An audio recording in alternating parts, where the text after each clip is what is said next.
waxaan idinku nimid wax weyn ma ahayn laba shay bay ahayd booqasho iyo inaan deegaankii aan soo fiirino oo aan xaaladiisa ogaano waana badneen waxaan ilaa dhowr qof baan ahayn aniga iyo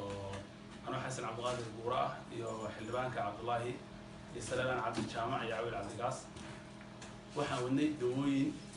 daba socday dawo hadda ka hor aan garowe laga soo dhiibay oo loogu talagalay abaaraha iyo dadka kalooraha ku dhacay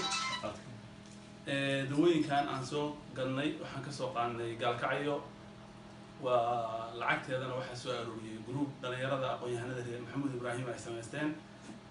lacagtaas $100 oo ka mid ah waxaa soo diray ninka la yiraahdo cabdiqaadir salaad maxamuud khayrna allah siiyo oo joogo Austria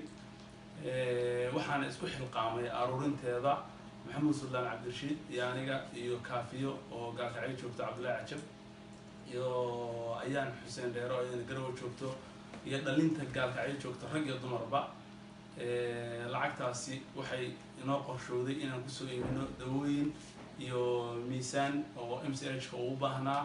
iyo blood pressure-ka oo dhiigga looga cabirayo dadka patient-ka soo booqanayo intaas ayaan u nimid inaan wareejino